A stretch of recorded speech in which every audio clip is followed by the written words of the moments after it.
On the morning of December 7th, 1941, 353 Japanese planes would attack Pearl Harbour, the American naval base at Hawaii. 2,403 American lives would perish in the attack, with 19 ships and 188 aircraft being destroyed or damaged in the process.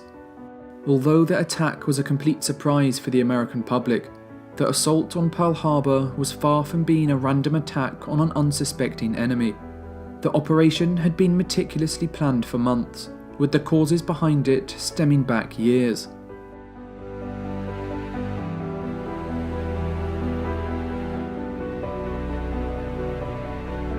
After the Great War, Japan had emerged as a victor state, but had agreed to respect Chinese territorial sovereignty, as well as agreeing to limit their naval capacity to 3/5 the size of British and American fleets.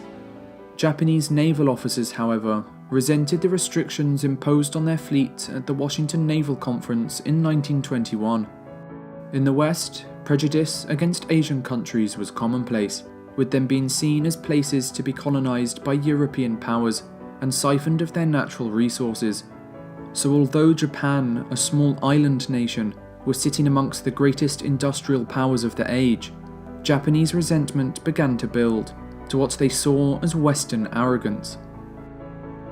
Not only was Japan's sentiment towards international relations deteriorating, but Japan had also experienced a population boom, with overcrowding and poverty emerging in the growth. Coupled with the Great Depression, many nationalist sentiments began to rise, with military leaders beginning to believe that Japan's future could only be secured through outward expansion, a military conquest to secure new land, oil, raw materials, and grain. If Japan could successfully seize new territories, they would be in a position to become a great world power. And so in 1931, Japan staged a railway incident in a northern part of China named Manchuria, claiming the Chinese had destroyed Japanese railway tracks. In response, Japan took over the entire province. The new land would be called Manchukuo, a puppet state controlled by Imperial Japan. Japan's actions brought about international condemnation, with the League of Nations calling for Japanese withdrawal from Manchuria.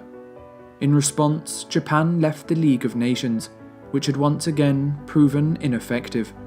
Japan would go on, further expanding into China, and by the end of 1937 had seized Shanghai and the city of Nanking. In what later became known as the Rape of Nanking, the Japanese participated in the destruction, widespread slaughter, rape and murder of innocent civilians. 200,000 innocent lives would be taken in less than 6 weeks. International outrage and condemnation of Japanese actions would become the norm, with the United States government giving the Chinese a loan of $25 million to aid in resisting the Japanese invasion. By July 1940, a new leadership had emerged in Japan, with the Ministry of War being spearheaded by a man named Hideki Tojo. Tojo put military expansion as Japan's main goal, pursuing the conquest of Asia and the Pacific. With the Western Allies weakened by German Blitzkrieg, Japan looked to the south, to French Indochina, to the Dutch East Indies and to British Malaya, all of which were ripe for the taking. This move to the south would provide Japan with raw materials, oil and rubber, but risked provoking a war with the West, especially the United States, who had bases in the Philippines.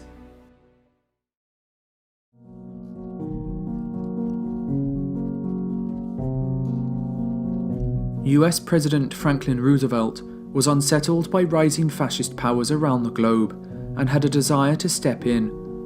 But the American people were deeply isolationist. After fighting in the Great War, the American people were reluctant to enter another, with most being unaffected by conflicts happening across the sea.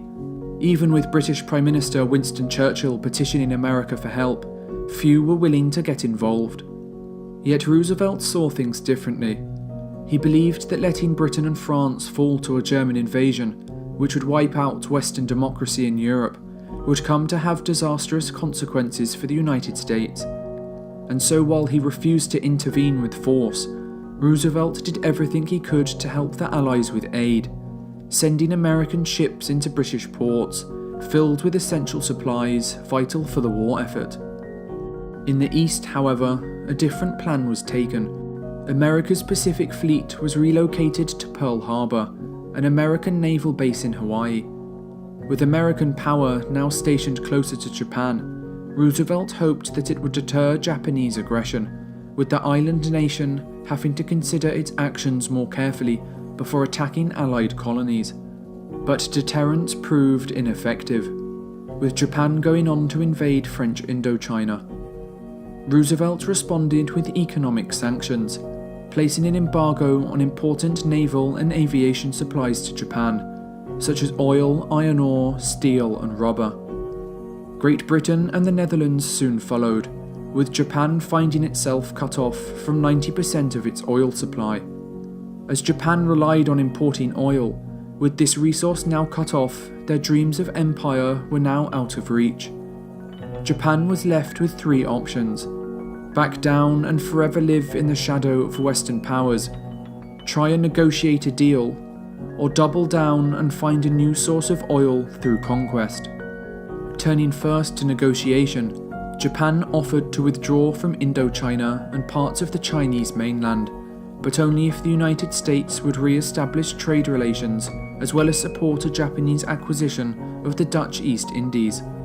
The Roosevelt administration rejected the proposals and demanded outright Japanese withdrawal from China. Japan was furious, and the very same day their proposal was rejected, they set sail to an American naval base in Hawaii, a place that went by the name of Pearl Harbour.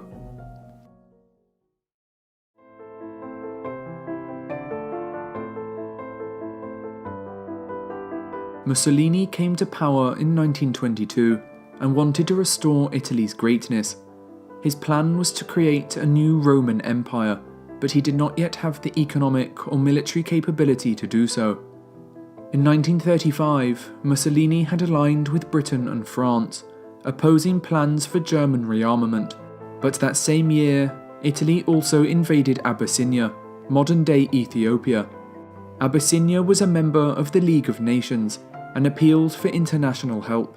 The British and French in response placed economic sanctions on Italy, although they were more symbolic than effective. Even so, Mussolini now regarded Britain and France as enemies. 5 years later, in 1940, as France was falling to German Blitzkrieg, Mussolini saw his chance and decided to join the side of Hitler and the Nazis. With his new ally, Mussolini's dreams of empire had come closer, and he was now in prime position to seize the British and French territories of the Mediterranean and North Africa. Mussolini's eyes now laid upon Egypt, but there was a problem. Churchill was an enthusiastic imperialist and believed that control of the Mediterranean was vital to Britain's interests. Britain controlled both the Suez Canal and the Straits of Gibraltar, the waterways connecting the Mediterranean to the Indian and Atlantic Oceans. The British colony of Egypt was also pivotal to the British Empire. On the coastline of Egypt lay the Suez Canal, which linked Britain to India, Australia and the Far East, as well as the oil fields of Iraq, Syria and Iran.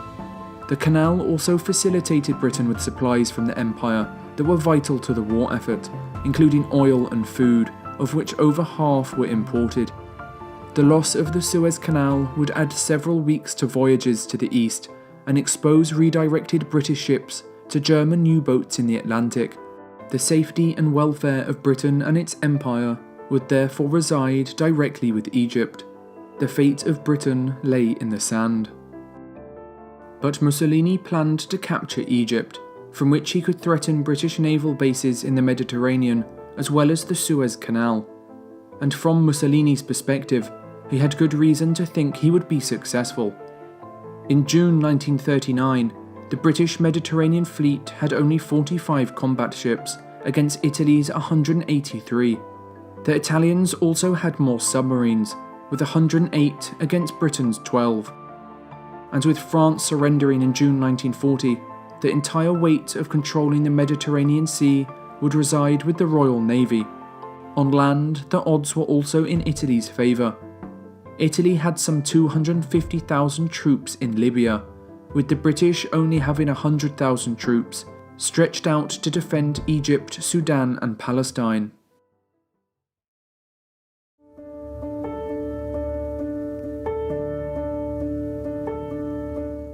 On the 11th of June 1940, Benito Mussolini declared war on Britain and France, and on September 13th, the Italian 10th Army invaded Egypt from their colony Libya.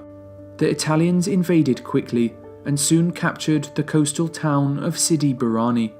Archibald Wavell, Commander-in-Chief of the Middle East, began to plan a counterattack, which was codenamed Operation Compass. Wavell would send the Western Desert Force, comprised of 36,000 men from Britain, India, Australia and New Zealand.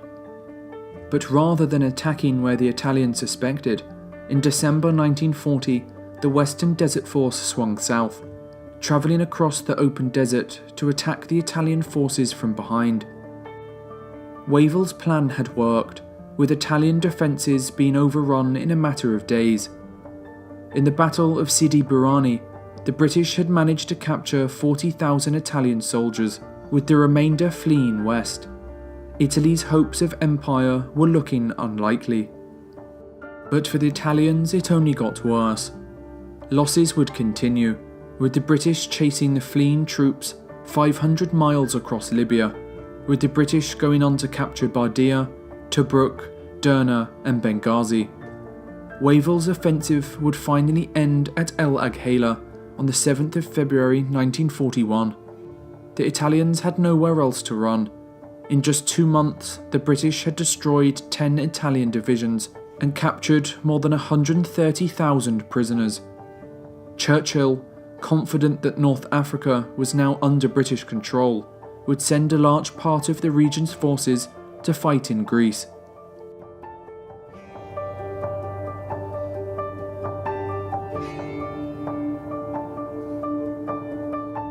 In April 1939, Mussolini took the first steps towards creating his new empire, occupying Albania to the east. Over a year later, in October 1940, Mussolini marched south into Greece after they refused to become an Italian colony. However, despite Italy's superior numbers, almost double that of the Greeks, they failed to take the country, being pushed out of Greece and much of Albania too. Seeing this as an opportunity to cripple Axis control in the area, Churchill was quick to send aid, diverting British soldiers from North Africa to help the Greeks defend their country and push back Italy. Unfortunately for the Allies, this drew the attention of Hitler, who would not allow his southern flank to become exposed.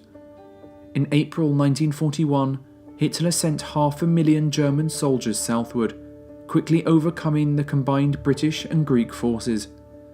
Within a month, Athens had fallen, forcing a mass retreat of over 30,000 Allied soldiers to the Greek island of Crete. Germany then attacked Crete, where the British and Greek troops had taken up positions. Hitler had ordered an assault on the island, deploying over 20,000 soldiers who would land via parachute. The invasion was effective, and the island was taken within 2 weeks. While 15,000 Allied soldiers were evacuated, some 18,000 were taken prisoner, with the Royal Navy taking additional losses during the evacuation. Although the mission was a success for Hitler, he had sustained such heavy losses during the invasion, with men being shot down in the sky, that Germany's parachute regiment would not be used again in a major battle for the remainder of the war. While this was a major victory for the Axis powers, it was the first of several times that Mussolini's failures would require Hitler to divert his soldiers to the Mediterranean. This would in time prove to be disastrous for the Führer, as his forces became stretched thin.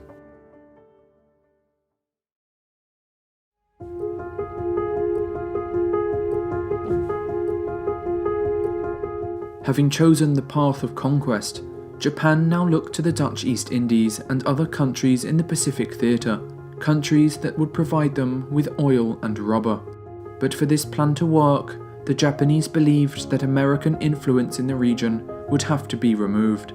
In other words, Japan's leaders decided that military expansion in Southeast Asia would require an attack on the United States. As the US had recently put their entire Pacific Fleet within striking distance of Japanese forces, Pearl Harbour would become Japan's main target. The attack on Pearl Harbour was masterminded by Admiral Isoroku Yamamoto.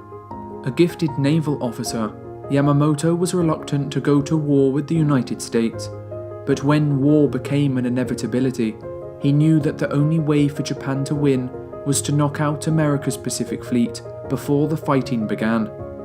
If they couldn't do so, Yamamoto thought that Japan would eventually lose in a prolonged conflict with the United States. Yamamoto believed the attack on Pearl Harbour would give Japan time, around 6 months, to seize the Dutch East Indies and secure control of Southeast Asia and the Western Pacific without American interference. During this time, Japan could also begin construction of new battleships and aircraft carriers, increasing its presence and naval might in the region. And lastly, Yamamoto's plan assumed that the United States would negotiate peace terms following the loss of its fleet, seeking compromise and accepting Japanese dominance in East Asia. Yamamoto also believed that it was vital to destroy America's aircraft carriers in the attack, as he saw them as being the true heart of a modern navy, as opposed to battleships. But unknown to Yamamoto, US codebreakers had managed to crack the Japanese diplomatic code and knew an attack was imminent, but they didn't know where. With American territory under threat, most at the time thought the Philippines was the most likely target. So when the US command at Pearl Harbour was warned that Japan was on the offensive, all they could do was prepare to mobilize against a threat they thought would strike somewhere in the Pacific, never imagining that they would be the actual target. As a result, Walter Short, the army commander in Hawaii, believed that the most serious threat Pearl Harbour faced was sabotage from the 160,000 Hawaiian residents of Japanese ancestry.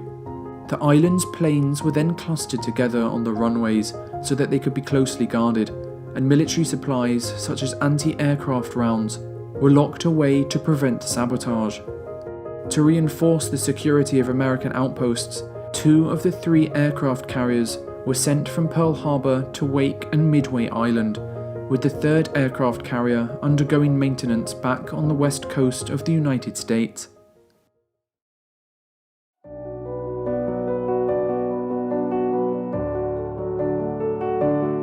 The Japanese forces attacked Pearl Harbour on the morning of December 7, 1941.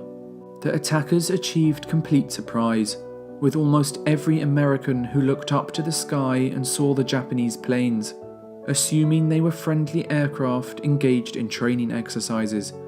But then the first bombs exploded. Torpedoes specially designed for shallow waters struck into the side of battleships, while armour-piercing bombs rained down from above, cutting through their decks. Within minutes, the battleships Maryland and Tennessee were each hit, followed by the Arizona, which sank almost instantly. The first Japanese wave consisted of 183 planes, with torpedo bombers attacking the ships and dive bombers simultaneously attacking the airfields, preventing airborne resistance.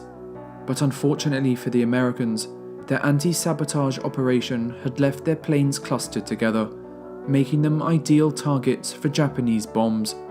To make matters worse, they couldn't even shoot back, as their anti-aircraft ammunition had been locked away. 90 minutes later, the attack was over. The Japanese had sunk or damaged 19 ships and destroyed 188 planes, while damaging 159 others. The attack had killed over 2,000 US servicemen, with nearly half of them on the US battleship Arizona. It appeared to be a total victory for Japan, who had lost only 29 aircraft during the assault. Believing sufficient damage had been done, Admiral Nagumo, who had commanded the operation, called off a 3rd attack. However, although Japanese losses were minuscule, victory was not complete. 3 American aircraft carriers were not at Pearl Harbour, and 7 heavy cruisers were still out at sea, The attack had also failed to hit American fuel depots and had not destroyed the US submarine base. The next day, President Franklin Roosevelt declared war on the Japanese Empire, and 3 days later, Germany and Italy declared war on the United States. Pearl Harbour would rally the American people, who were once isolationist, into fierce defenders of liberty, with Americans from all over the United States flocking to recruitment stations. Far from wiping out American influence in the Pacific, the Japanese had just awoken a sleeping giant. What had started as a mainly European war had now escalated into a global conflict.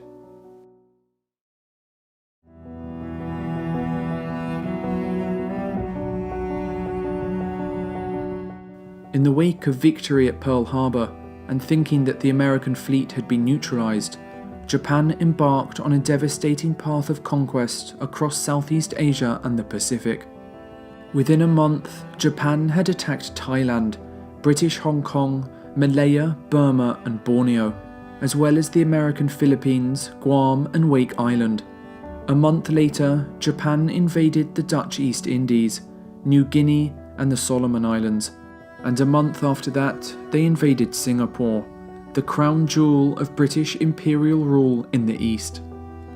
The British had fortified Singapore with coastal defence guns, pointing out towards the sea, but Japan were invading from the north, by land and by air. With 30,000 Japanese soldiers attacking on foot through Malaya, the British seemed to be in good position as they sported 85,000 soldiers in the region, comprising of both British, Australian and Indian troops.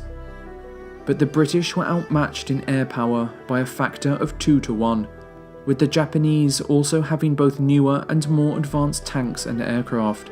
With Britain and the rest of Europe focusing on Germany in the west, little to no modern weaponry was prioritised for the east. And so with only 30,000 troops, less than a third of British forces, the Japanese quickly broke through the British defensive lines in the north, forcing a retreat back to Singapore itself. In response, Britain sent 2 battleships in support, HMS Prince of Wales and HMS Repulse, but they were sent without the aid of an aircraft carrier, making the ships vulnerable from the sky. As a result, they were quickly destroyed by Japanese dive bombers, giving Japan naval superiority in Southeast Asia. As Churchill noted at the time, over all this vast expanse of waters, Japan was supreme, and we everywhere were weak and naked. Japan then pushed into Singapore, and after a devastating series of bombing raids by Japanese aircraft, the British garrison was left completely overwhelmed. After a week of fighting, military supplies and rations were running low, with petrol for military vehicles and ammunition for the field artillery and anti-aircraft guns almost completely gone. As a result, the commanding officer, Lieutenant General Arthur Percival, initiated the largest surrender in British military history, with 80,000 troops laying down their arms. Allied soldiers were then taken to Japanese prisoner of war camps, being used as slave labour. More than half of those taken would never return home. Burma and the Dutch East Indies fell the next month, and with Britain having been pushed out of Southeast Asia, its position in India was now threatened. 200 years of British supremacy in the East had been brought to an end in a matter of months.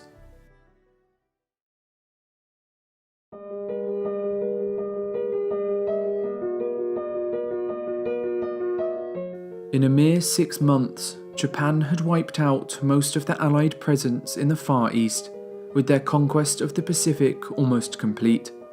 But as Japan had attacked the US territories of Pearl Harbour, the Philippines, as well as Guam and Wake Island, the United States were looking for revenge, and so Roosevelt looked for a way to strike back against the Japanese in an attempt to boost morale and give the American public something to celebrate. Famous military pilot Lieutenant Colonel James Doolittle was then tasked with finding volunteers for an important mission. He would gather the best pilots available at the 17th Bombardment Group in Florida. Their plan was to use land-based army bombers, which could launch off an aircraft carrier 600 miles from Japan's coast, and then proceed to drop their bombs on Japanese cities, including Tokyo, before heading west and landing in China. The plan was accepted. The USS Hornet was then loaded by crane with 16 B-25 Mitchell bombers, each comprising of 5 crewmen. As the bombers were designed for land, each had to be specially adjusted so they could carry double their usual fuel supply. 4 days after passing Hawaii, the bombers would be forced to take off early after being spotted by Japanese reconnaissance ships. With strong winds helping the bombers lift off the flight deck, Doolittle would go up first, not waiting for the rest of the group to join him as it would waste precious fuel. As the last plane went airborne, the carriers turned 180 degrees, racing away from Japan. All 16 American bombers would successfully find their targets, striking Yokohama, Nagoya, Kobe and Tokyo. After unloading their bombs, all pilots turned west to China, apart from one, who headed towards the Soviet Union due to low fuel. When they arrived in China, it was nightfall, and unable to see the landing grounds, the pilots and crew had to parachute out of the planes, often landing in remote Chinese villages. Against all odds, 73 of the 80 Doolittle raiders would make it back to the United States. Although the attack was militarily insignificant, only killing around 50 people, it came as a deep psychological shock to the Japanese people. Up to this point, they had only seen success after success, with it being almost unthinkable that Japan itself might be attacked. Back in the United States, Doolittle would go on to receive the Medal of Honor, with the raid itself becoming known as the Doolittle Raid. But for the Japanese, American aircraft carriers became a priority. They would have to be destroyed if Japan was to remain safe.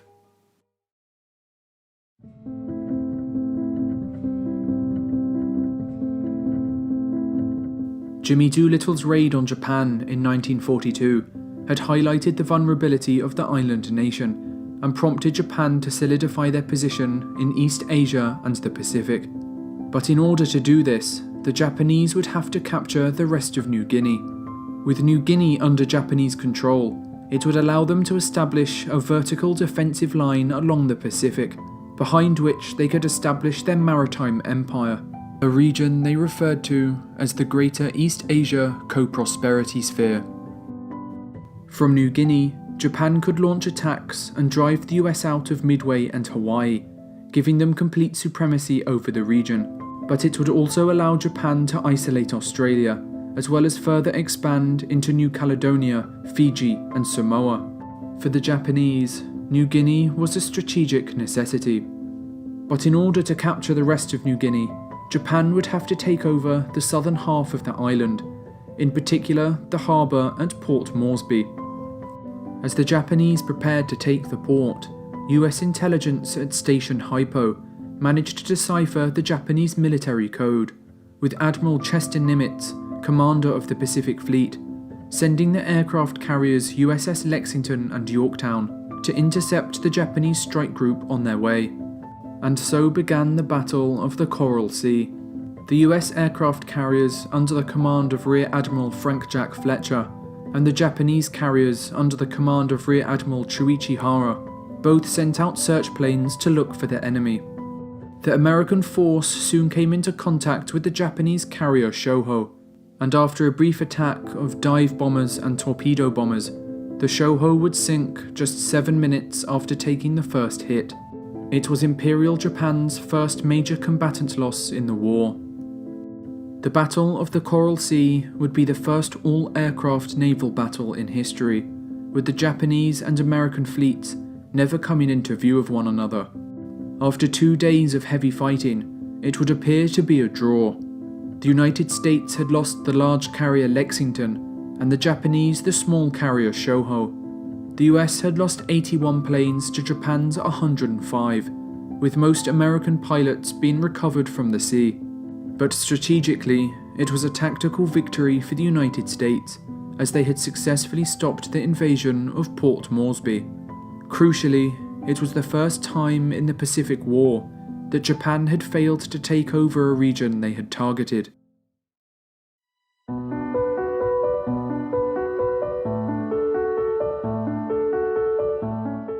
Six months after Pearl Harbour, and 1 month after the Battle of the Coral Sea, Japan were ready to strike again.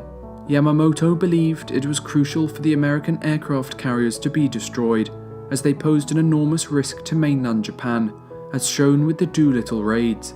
But in order for them to be destroyed, they would have to be brought out into the open. And so Yamamoto set up an elaborate plan. Japan would invade the US island of Midway, which served as an airbase and refueling station for US aircraft. The small island of Midway was not of any particular strategic importance for Japan, but the Japanese knew the Americans would consider Midway a vital outpost that provided them a defensive line for Pearl Harbour, and therefore they would have no choice but to defend the island. With the American fleet being sent in defence, its aircraft carriers would be open to attack, where Japanese submarines, battleships, and a fleet of aircraft carriers known as the Kido Butai would be waiting to ambush them. It seemed to be a brilliant plan, but unknown to the Japanese, there were two major flaws. First, the Japanese thought the Americans only had 2 aircraft carriers, believing they had already sunk both the Lexington and Yorktown at the Battle of the Coral Sea, but the Yorktown still survived. And second, the Americans knew the entire plan. On May 7th, 1942, the same day that American pilots sank the carrier Shoho in the Coral Sea, American codebreakers at Station Hypo in Pearl Harbour had intercepted and deciphered several messages that the Japanese were planning a major attack on a target codenamed AF. Joseph Rochefort, head of the code-breaking operation at Station Hypo, believed that AF was the Japanese code for Midway, but in order to make sure and provide proof to his superiors, he devised a cunning plan. The base at Midway would send out an uncoded radio message to Hawaii, falsely stating that their water purification system had broken down. Sure enough, within 24 hours, American codebreakers picked up a Japanese message that stated AF was short on water. Rochefort's suspicions had been confirmed.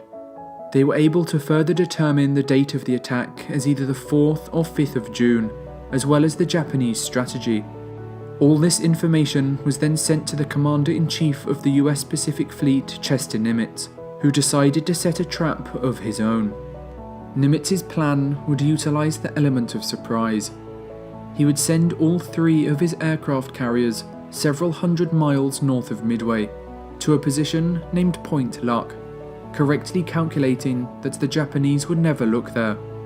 From this position, once the Japanese had launched an attack on Midway, their carriers would be exposed, making them easy targets for American pilots.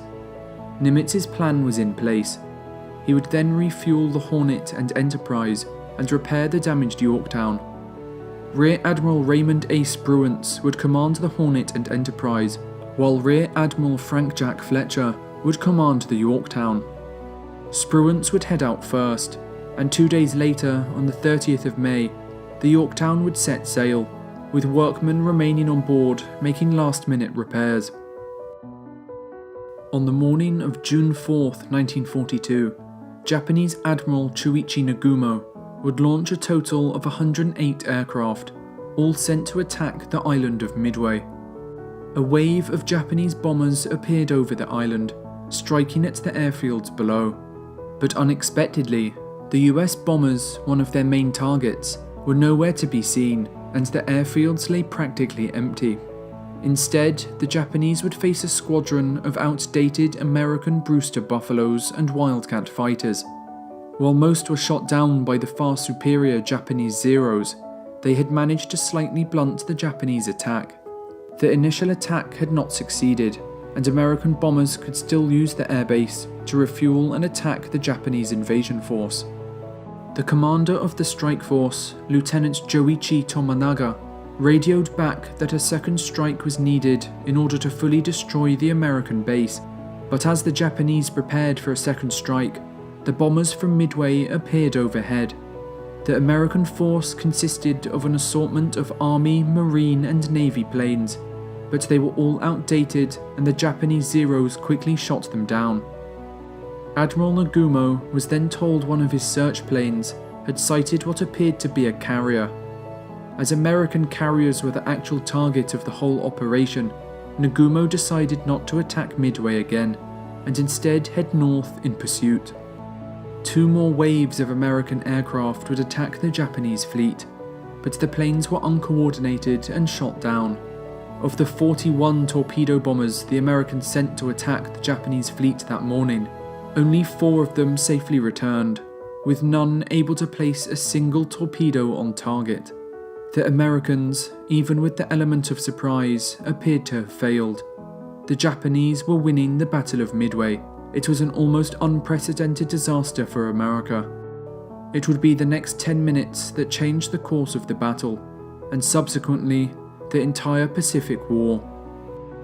A squadron from the Enterprise, led by Lieutenant Commander Clarence McCluskey, then arrived at the Japanese fleet's original coordinates, not knowing they had moved north. McCluskey and his men had a difficult decision to make: head back to the Enterprise or go searching for the Japanese fleet and possibly run out of fuel. Luckily, McCluskey then spotted a single Japanese destroyer named the Arashi moving northward, as it had been left behind to fight off the American submarine Nautilus. McCluskey assumed that the destroyer was heading north to rejoin its fleet, and he was right. His air group flew northward, and soon found themselves above the entire Japanese carrier fleet. Although the previous attacks on the Japanese fleet had been unsuccessful, many of the Zero fighter planes were now running low on fuel and ammunition. As McCluskey's bombers began to attack, another squadron of dive bombers arrived from the Yorktown. The largest carrier, the Kaga, would be hit first, with a dozen 500 and 1,000-pound bombs setting it ablaze within minutes. The Akagi would be next, with a fatal 1,000-pound bomb penetrating the centre of the flight deck, exploding the 18 fully loaded torpedo bombers on board. Simultaneously, bombers from the Yorktown attacked the Soryu, which was set alight within seconds. 3 of the 4 Japanese carriers had now been obliterated, with only the 4th carrier, the Hiryu, managing to escape.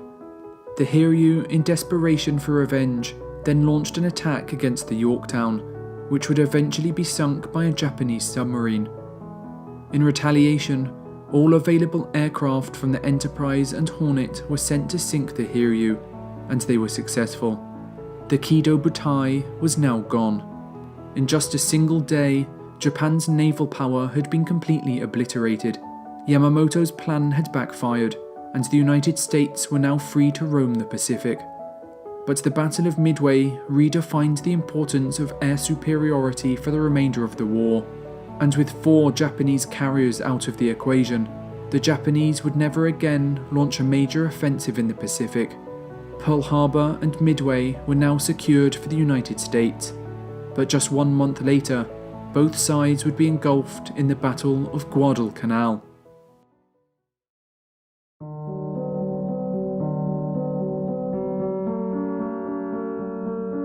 Churchill saw Greece as an important anti-German position, and therefore thought it wise to send British troops there from North Africa. However, Churchill was unaware that at the same time he was sending troops to fight in Greece, Hitler was preparing to send German forces to Africa. Hitler saw Mussolini's failures in North Africa as endangering the Axis war effort, leaving Germany vulnerable to the south, and so to support Italian resistance, in February 1941, Hitler sent in the Afrika Korps, 65,000 men under the command of Major General Erwin Rommel. Rommel was a distinguished soldier in the Great War and had commanded the 7th Panzer Division during the 1940 invasion of France. He proved himself an effective tank commander, and it would not be long until he was given the nickname the Desert Fox. Rommel arrived in Libya in February 1941, quickly using his forces to push back the British stationed at El Agheila, whose numbers had been reduced by the war in Greece. The British would go on to see defeat after defeat, being pushed out of Benghazi in April and retreating all the way back to Tobruk. Rommel continued to drive east, surrounding the 9th Australian Division at Tobruk on April 10th. However, he was unable to take the port, and so left behind a small force of Italian soldiers as he continued to push the British towards the Egyptian border. It was a decision Rommel later regretted, as the Australian garrison at Tobruk held out against the siege for 240 days, tying down important Axis manpower and supplies. On April 14th, Rommel's main force reached the Egyptian border, with his troops occupying the key territory of the Halfa Pass. Unable to advance any further because of supply shortages, Rommel's forces began to dig in and fortified their position with 88mm anti-aircraft guns. The area was so well fortified that the British would soon refer to Hellfire Pass as Hellfire Pass. Under continuing pressure from Churchill, Wavell was tasked to launch an offensive in order to regain Tobruk. Churchill also sent reinforcements, including more men and new tanks, and so on the 15th of June, Wavell launched his attack, but German defences proved too strong, with their anti-aircraft and anti-tank weaponry blunting the advance. In just 4 days, Britain had lost 98 state-of-the-art tanks. Wavell's attempts to regain Tobruk had failed, and so Churchill sent him to India and replaced him with a new Commander-in-Chief of the Middle East, Claude Auchinleck.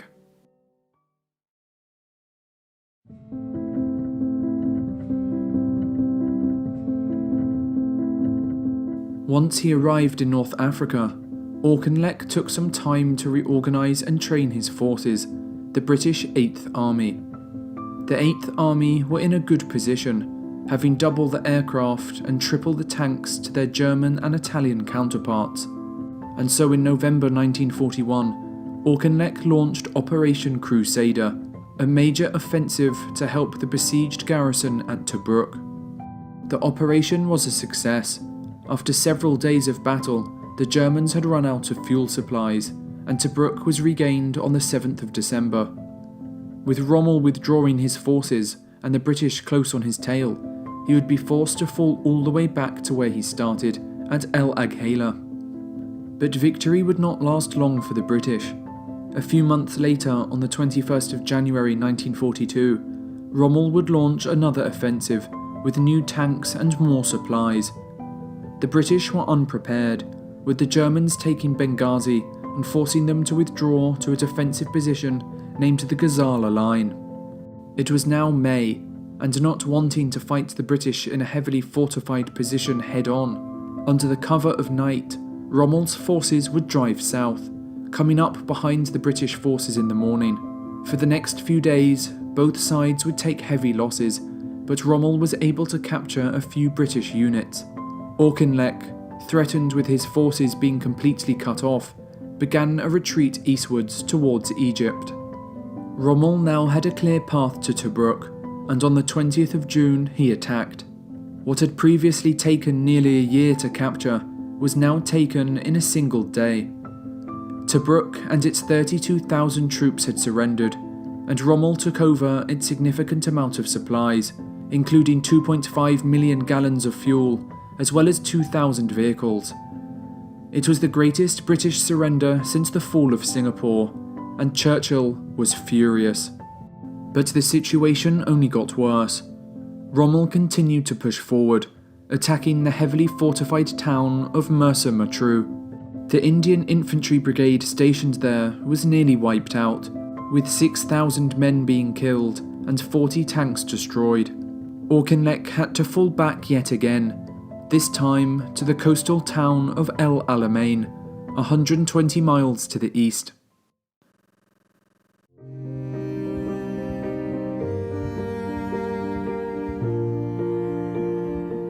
Rommel would continue his pursuit, but Auchinleck and the 8th Army had prepared a heavily fortified defensive position at El Alamein.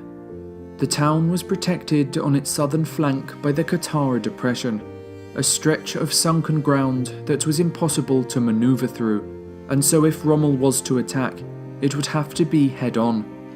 And so on the 1st of July, Rommel attacked. The First Battle of El Alamein had begun, but British defences proved to be too strong.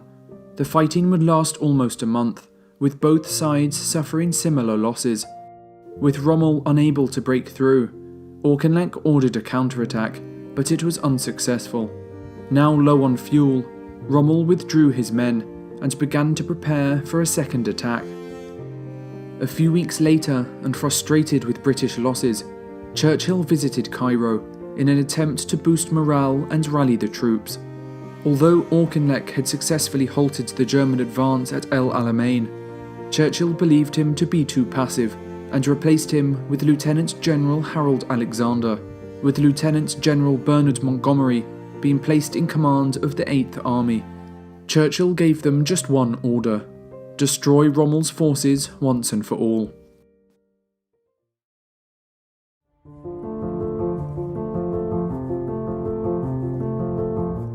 Montgomery then received information from British codebreakers that Rommel was planning another attack on El Alamein.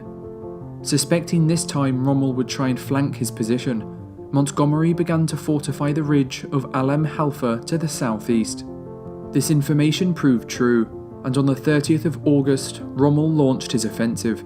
But the attack took him much longer than expected, with Rommel's forces having to plough through minefields and deal with tanks getting bogged down in quicksand. Rommel's assault would last for 3 days, but he was unable to break through.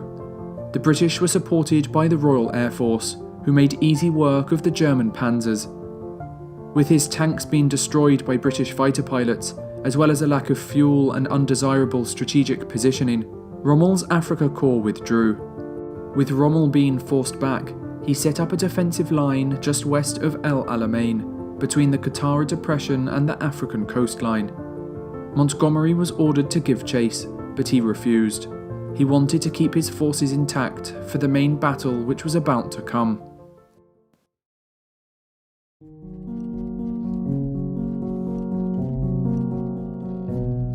As the Battle of Stalingrad and the Guadalcanal campaign ravaged on, so began the Second Battle of El Alamein. Rommel's position was impossible to outflank, and knew the Allies would have to fight him head-on, and so he fortified his position with 3 million landmines, stretching from the Mediterranean coast to the Qattara Depression. Rommel's position was so well fortified that it was quickly given the nickname the Devil's Gardens.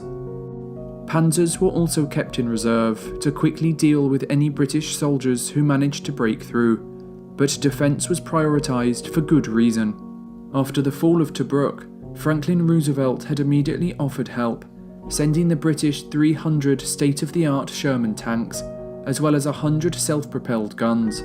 The British now possessed 190,000 men, as well as over 1,000 tanks, 900 artillery guns, and 1,400 anti-tank guns.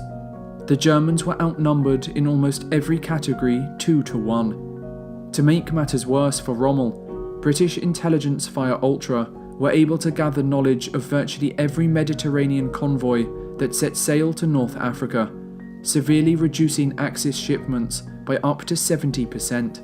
Although the British had complete numerical superiority, Montgomery realised the strength of the Axis defences and ignored the pleas of Churchill for an early attack. He would instead wait for 2 months, building up his forces as well as improving morale and training. When Montgomery was able to attack, he wanted to be ready. The day of attack would come on the 23rd of October 1942. That night, Montgomery unleashed an enormous artillery barrage on the German position, so Operation Lightfoot could begin. During the night, and under the cover of artillery fire, British engineers approached the Devil's Gardens. Along with the help of Scorpion tanks equipped with rotating chains to destroy anti-tank mines, the British manually cleared a path through the minefield, so tanks were able to get through. However, this strategy yielded few results, with the British quickly being pushed back. A week later, and to the north, Montgomery would launch Operation Supercharge, effectively throwing everything the Allies had against Rommel. The strategy worked, with divisions from Britain, South Africa, Australia and New Zealand bravely pushing forward. After 10 days of bloody conflict, the Allies were able to break the German lines. Rommel simply didn't have enough manpower to fight back, and with advancing British forces soon able to cut off Rommel's supply lines, he was forced to withdraw.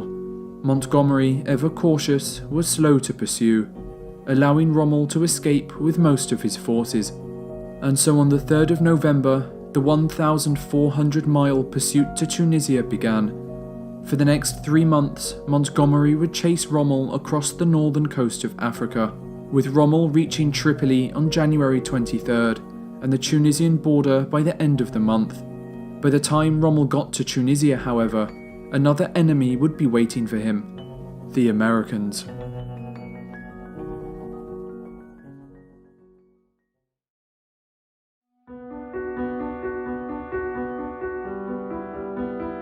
With conflicts being fought over the whole of North Africa, islands and countries surrounding the war zone became of high strategic importance. In 1940, Mussolini had turned his attention to the British-controlled island of Malta, just south of Italy.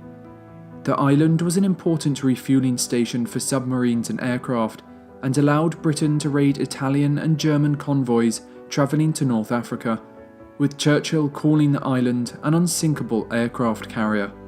Malta was also the only Allied base between Gibraltar and Alexandria in Egypt, making it a key strategic power in the region.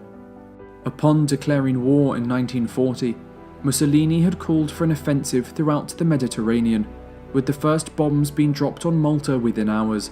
The bombing campaign would last nearly 2 years, and inflicted terrible damage and suffering on the island and its people. The Italian bombing campaign saw initial success, as Britain had failed to station sufficient fighter aircraft on the island. But the British soon responded. On November 11, 1940, Britain launched a raid on the Italian Navy in the harbour of Taranto, sending 21 Swordfish torpedo bombers in a surprise assault.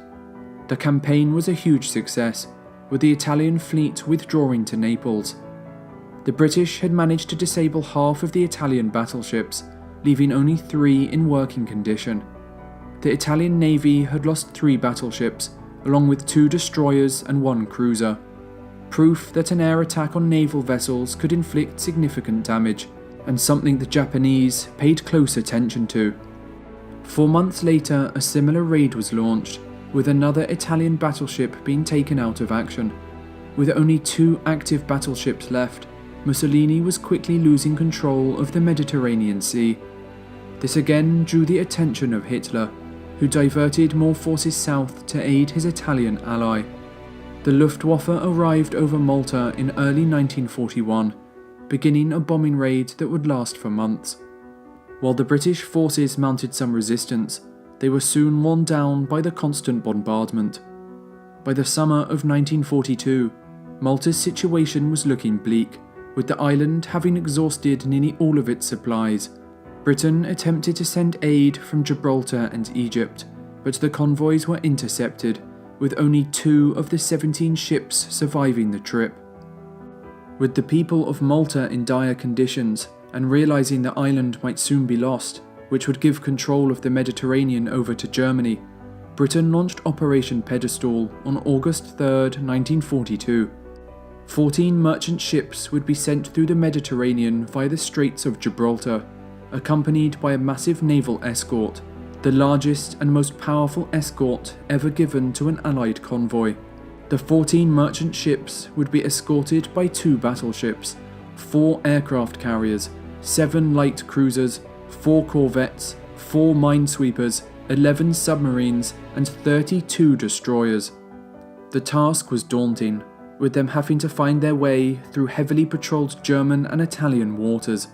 On the first day alone, their aircraft carrier HMS Eagle would be sunk by a submarine, with air attacks delivering extensive damage over the coming days. But the British were determined to break through. After 2 weeks of bombardment, just 5 of the merchant ships managed to reach Malta, but it came at a high cost. 9 of the 14 merchant ships would be sunk, along with 1 aircraft carrier, 2 light cruisers and a destroyer, with other ships being severely damaged. But most importantly, the supplies saved the island. 55,000 tons of supplies would be delivered, providing oil, food and Supermarine Spitfires, transforming the island's defences. The British could now continue to disrupt Axis operations in the Mediterranean, with 27 Axis ships being sunk that September and October alone.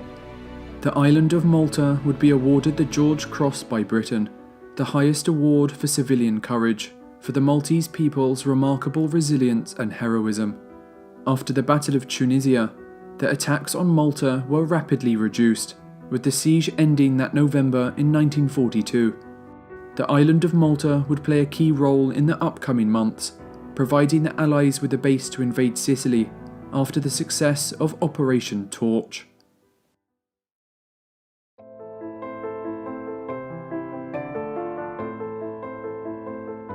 On the 8th of November 1942, the Allies launched Operation Torch, landing American and British troops in North Africa.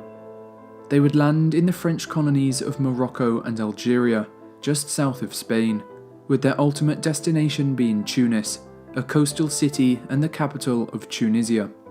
With Tunis under Allied control, this would provide a port to protect Allied shipping convoys, as well as an airbase to bomb Sicily and attack Rommel supply lines. However, senior US commanders were initially against landing troops in North Africa, believing the Roosevelt administration should focus on Operation Overlord, the invasion of France. But the British had rejected the plan, believing the Allies were not yet ready. Roosevelt, however, was concerned about a possible Russian collapse, believing a second front must be launched in order to relieve Stalin of pressure, and so he decided to send troops to Africa. This decision, Roosevelt believed, would show the American public that some kind of action was being taken to fight against Hitler, as well as provide valuable training for American soldiers who had not yet experienced war. American General Dwight Eisenhower would command the operation, with British General Harold Alexander doing most of the planning.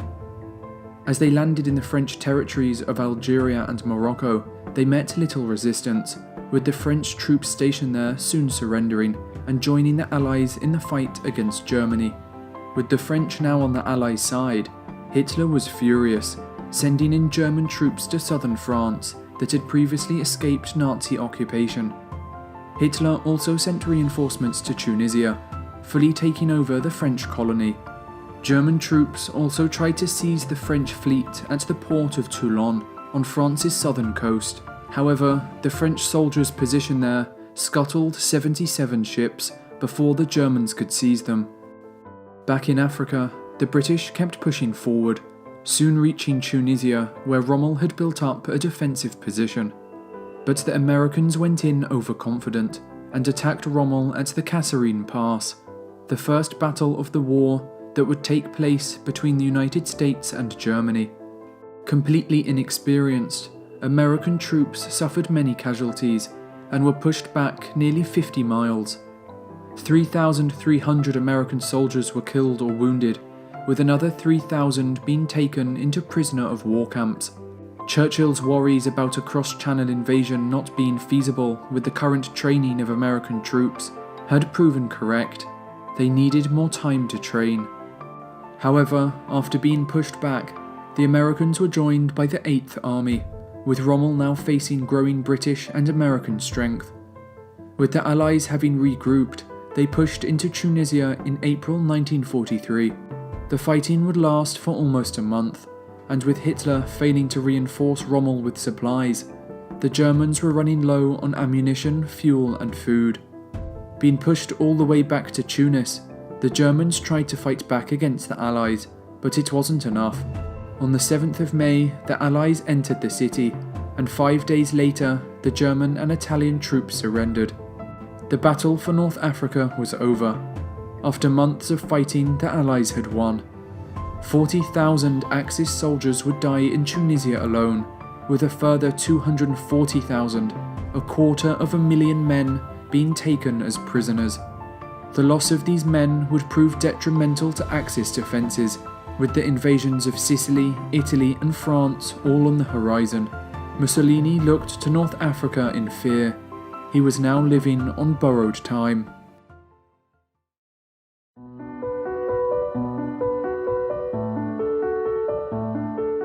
With North Africa firmly under Allied control, Sicily would become the new point of focus. The Soviets had been asking the Allies to open a second front, preferably through France, in order to alleviate the Soviet army. The United States agreed with the Soviets, but Britain, who had been fighting for 2.5 years longer than the Americans, refused to go through with the plan. Their army after North Africa was beginning to run short of manpower, and so if an invasion of France was unsuccessful, they wouldn't be able to attack again. The Americans reluctantly agreed to postpone the invasion of France, but wanted to take action soon, fearing that the Soviets could crumble to a Nazi invasion at any second, leaving Hitler and his armies free to attack the West. Sicily would now become the Allies' main focus, providing a launch pad to which they could invade Italy and then push through towards Germany itself. In order to invade Sicily, however, the Allies would first launch Operation Mincemeat, a deception campaign aimed to confuse and divert Axis forces stationed on the island.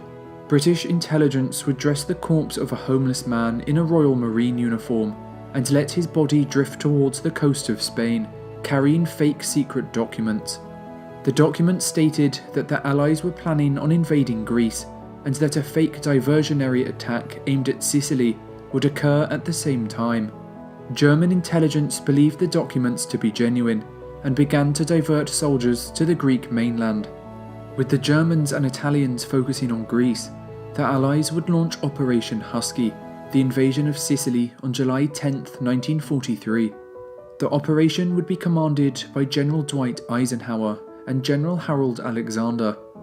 The fighting itself, however, would see another two leaders, with the American Western Task Force being commanded by George Patton, and the British and Canadian Eastern Task Force being commanded by Bernard Montgomery. They would initially lead 160,000 men into battle, with the number soon rising to 500,000. They would be up against 300,000 Axis forces, many of whom had low morale after their defeat in North Africa. After a series of amphibious landings that didn't go to plan, with bad weather steering the Allies off course, they were able to push northward, driving the Axis into retreat. However, Montgomery's slow and methodical advance on the eastern side of the island had allowed the Axis forces to create fortified defences as they withdrew.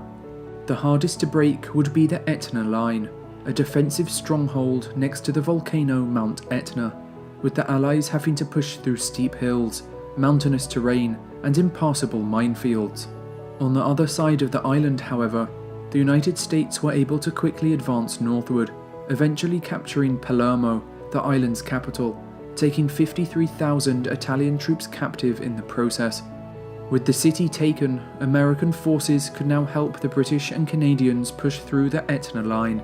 The Allies soon broke through, with German high command quickly ordering a retreat. On August 11th, a massive fleet of transport ships would arrive at northern Sicily, with more than 100,000 Axis forces escaping into Italy. The invasion of Sicily was a massive success for the Allies. Not only did it provide vital experience for the amphibious landings that were soon to take place in France, but it had also provided relief to the Soviets. A week after the Allies invaded the island, Hitler had diverted troops from the Eastern Front in an attempt to secure Germany's southern flank. In just 38 days of fighting in Sicily, Allied forces had killed or wounded over 29,000 men, almost double their own casualties, along with 140,000 German and Italian soldiers being taken captive. Allied control of the Mediterranean would greatly reduce the amount of shipping that was previously lost to Axis naval forces in the area, with more food, weaponry and medical supplies now reaching the front lines. What Churchill had described as the soft underbelly of Europe, for now seemed to be a reality.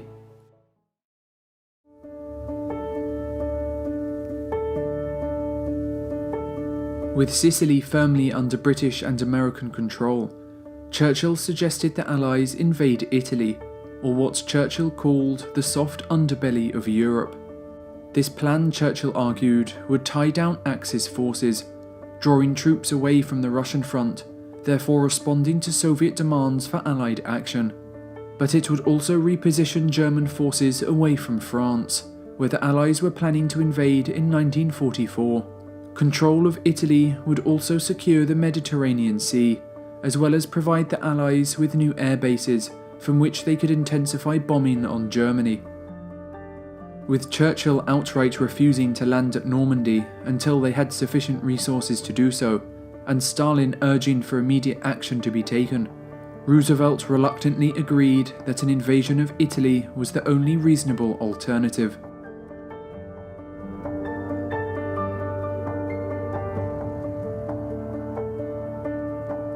Just before the Allies invaded Italy, however, Mussolini had been removed from office.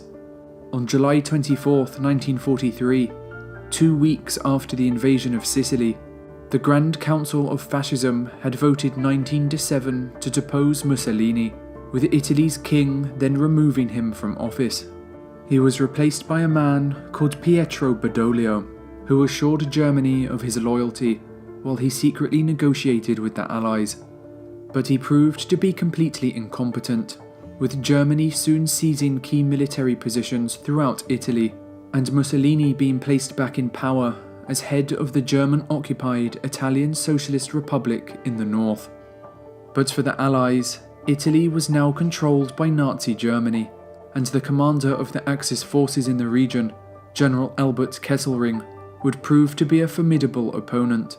Kesselring's plan wasn't to drive the Allies completely out of Italy, but to make their advance northwards as slow, painful and costly as possible. He would later become known as a master of defensive warfare.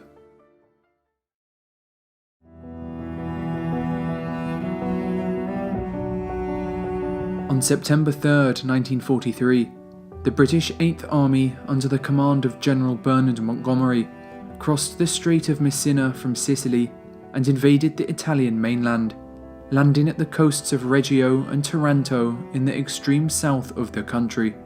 Montgomery's men would meet little opposition, having no trouble coming ashore and setting up bases.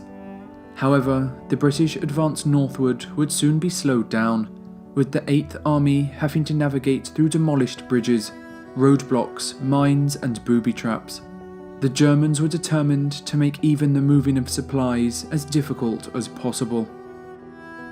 6 days after the British landings, the US 5th Army under General Mark Clark launched Operation Avalanche, landing 165,000 Allied troops at Salerno, the western side of Italy.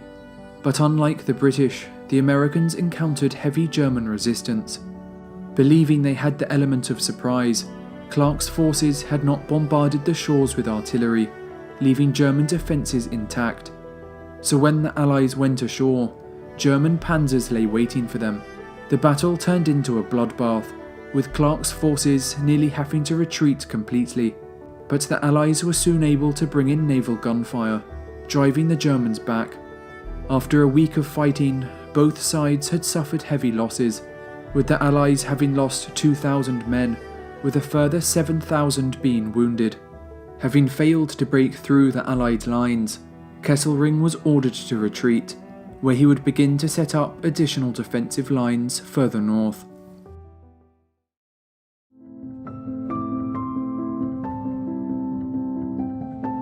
The Germans would take full advantage of the terrain Italy had to offer, with the Allies encountering German defensive positions anchored in rivers, valleys and mountains, each of which had to be captured before the advance could continue. Eventually, Allied progress would come to a halt at the heavily fortified Gustav Line, which stretched from the Tyrrhenian Sea in the west, across the Apennines all the way to the Adriatic. It lay 100 miles south of Rome, and it's where the Allies would be stuck for the next 6 months. They would make repeated attempts to break through, but each time would end in failure. And to make matters worse, as the bulk of the Allied forces had reached the line, winter had just begun. They would be met with heavy rain, sleet and snow, as well as chilling winds and blizzards. Soldiers would develop pneumonia, fevers, respiratory diseases, and a fungal infection called trench foot, where wet socks had not been removed for days on end. Thousands would die to the weather alone. Bogged down by mud, mountains, snow and rivers, if the Allies wanted to advance, they would have to break the Gustav Line, and in particular, a hilltop monastery named Monte Casino.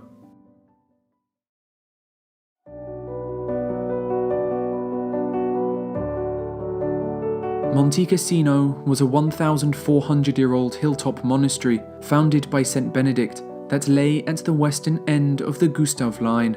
It had become an extremely strong German defensive position, with its location controlling access to both the Liri Valley and Highway 6, the path that led to Rome. With its heavily fortified mountain defences, including concrete bunkers, minefields, tunnels and vast river crossings, Casino was the most important and the most difficult defensive position the Allies would have to fight for. The Allies would make their first assault on the 17th of January 1944, with 2 more attacks following a few days later, but they were simply unable to break through. German defences were too strong. Allied attacks would soon renew, and by the middle of February, some battles were seeing the Allies have to sustain losses of up to 80%. The current course of action could not continue. The focus of Allied leadership began to turn to the monastery itself, with them believing the Germans were using it as an observation post from where they could make more accurate artillery fire. It was this German exploitation, they believed, that was preventing them from breaching the Gustav Line. But this was not the case. Despite the monastery being a great potential observation post, because of its historical significance, German commander Albert Kesselring had agreed with the Vatican not to use the building in their defensive positioning, and he had kept his word. Despite this, and after much contemplation, on the 15th of February 1944, the Allies took the controversial decision to bomb the monastery, with more than 200 bombers turning it into a pile of rubble. To make matters worse, the air raids were not followed up with an immediate ground attack, leaving the Germans to occupy the ruins, creating an even more impenetrable defence. When the Allies did eventually attack a few days later, it was to no avail. The German line was now stronger than ever. A third major battle would occur in March, with the weather and in particular heavy rain making life difficult for soldiers on both sides. For the Allies, things on the front lines were only getting worse, with the 4th Indian Division and the 2nd New Zealand Division having lost nearly 5,000 men. The Gustav Line seemed to be impenetrable, with the tough and grueling combat pushing many soldiers to their breaking point. If Italy was to be captured, it seemed the Allies would have to look for an opening somewhere else.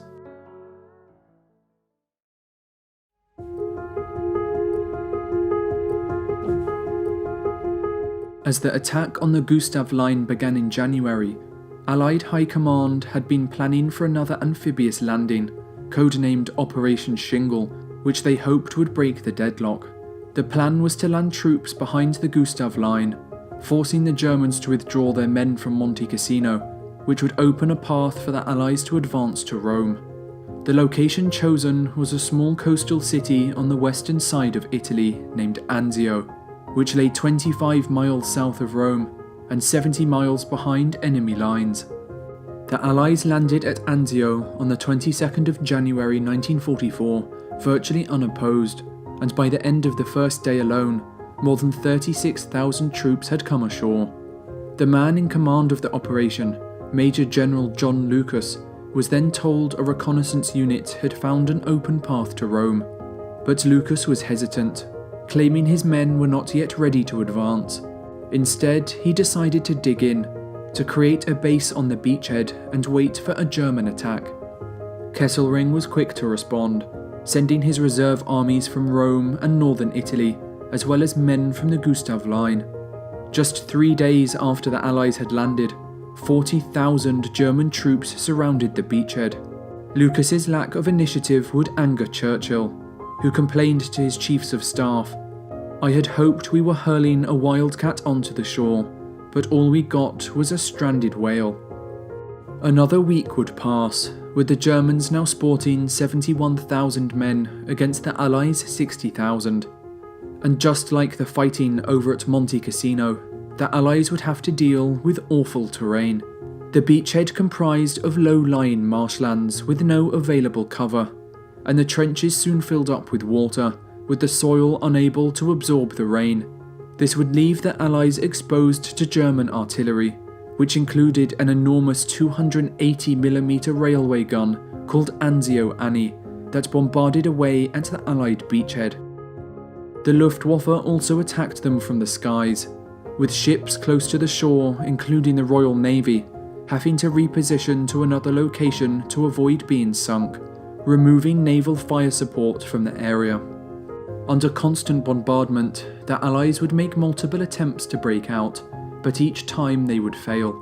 Allied High Command soon lost confidence in Lucas's leadership, and on the 22nd of February, he was replaced by General Lucian Truscott of the US 3rd Division. Luckily for Truscott, as he took command, German tactics had changed. On the 29th of February, Kesselring ordered an attack on Allied defences, which saw his men flinging themselves in the pouring rain against barbed wire and machine gun pit trenches, but to no avail.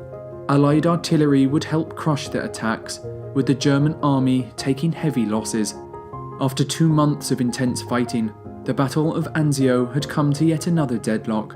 The Germans had contained the Allied invasion force, but they were unable to push them back into the sea. By the end of March, 90,000 German troops had surrounded the Allies, but no major battles would occur. Instead, the deadlock continued, and much like the First World War, artillery barrages and the patrolling of no man's land became the norm. Artillery would cause the bulk of casualties for both sides, but since the Allies were stationed on mosquito-infested marshes, malaria, trenchfoot, and a host of other diseases would begin to take their toll, with Allied non-combat casualties reaching more than 37,000 by the end of the campaign.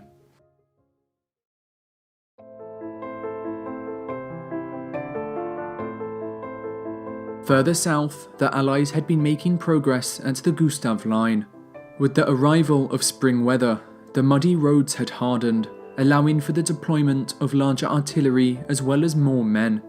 And so on the 11th of May 1944, the Allies launched Operation Diadem, with a massive artillery bombardment smashing into German defences. The Gustav Line was beginning to break. On the 17th, the Polish Second Corps began their assault on Monte Casino, and by the next day had occupied the previous German position. Although the capture of Monte Casino had been a success, it had come at a high price, with the Allies having suffered 55,000 casualties, the bloodiest battle of the entire Italian campaign.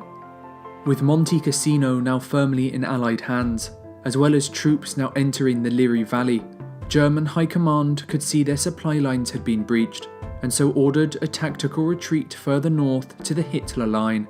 On the 23rd of May, the Allied assault on the Hitler Line would begin, with them breaking through after just 2 days of fighting. There was now a clear path to Rome. Back at Anzio, after a 4-month stalemate in which more than 7,000 men had died and more than 36,000 had been injured, Allied forces at the beachhead now reached 150,000. With the fall of Monte Casino and the collapse of the Gustav Line, on the 23rd of May, the same day the Allies attacked the Hitler Line, General Lucian Truscott decided to launch a breakout offensive. The morning would begin with 1,500 artillery shells bombarding German defences for almost an hour. After this, they would begin their advance, but this time the Allied attacks would prove successful, and after just 2 days of fighting, the German army was in full retreat.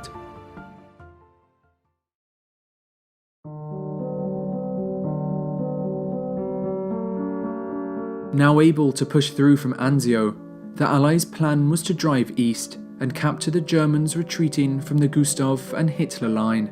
But as they were doing so, General Mark Clark ordered Truscott to stop advancing east and instead to push north towards Rome. This sudden change of plans did not go down well with other Allied leadership, but Clark was determined that the US Fifth Army and not the British should be first seen entering Rome.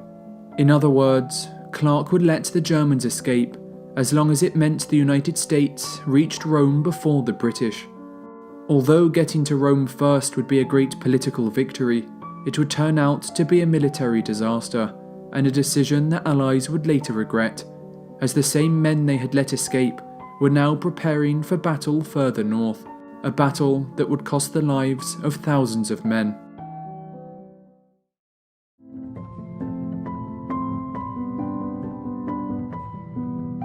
With the Allies advancing quickly northward, on the 3rd of June, Kesselring would declare Rome an open city, with his forces in the area having been pulled back to a defensive stronghold in the north called the Gothic Line.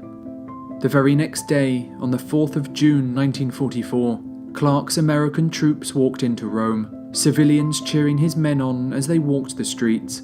For a time, the world's eyes seemed to turn to Rome, and Clark got the attention he had been searching for.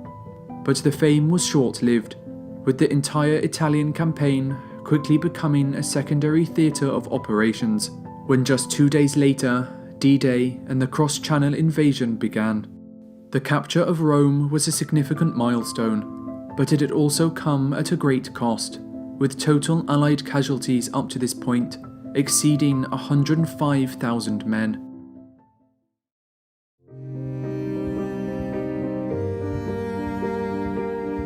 As the Allies advanced through the country, northern Italy had descended into a brutal civil war that would claim the lives of more than 150,000 people.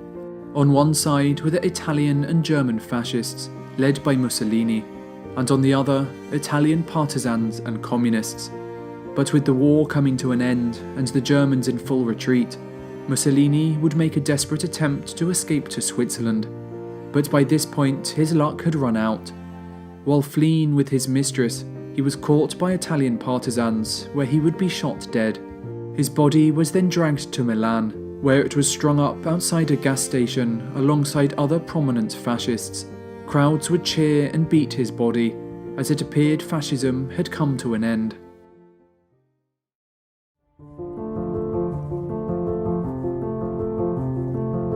But after the fall of Rome, the fighting in Italy would drag on for almost a year. Pushing northwards, the Allies would take Florence, before reaching the heavily fortified Gothic Line. The line contained over 2,000 machine gun nests, bunkers and artillery positions, constructed by Hitler using slave labour. Facing bad terrain and weather, the Allies would assault the German defences, breaking through several times but never establishing a secure foothold. By April 1945, there would be 1.5 million Allies stationed in Italy, with the Gothic Line finally breaking. Just 4 days later, the Allies would cross the River Po, with the 8th Army advancing northeast towards Venice, and the US 5th Army advancing northwest towards Milan. With the German army defeated on all fronts and in full retreat, they would see no option but to surrender on May 2nd, 1945, just 2 days after the collapse of Berlin. The war in Italy had come to an end.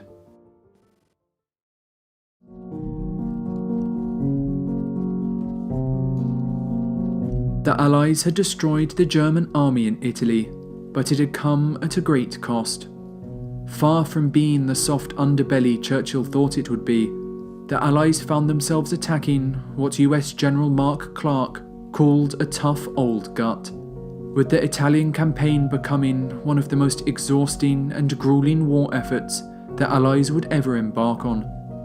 It had taken the Allies 22 months to get from Sicily to the Alps, during which they had sustained over 300,000 casualties. But far from being a failure, the campaign had tied down over 400,000 German soldiers in Italy, giving much needed relief to the Soviets in the east.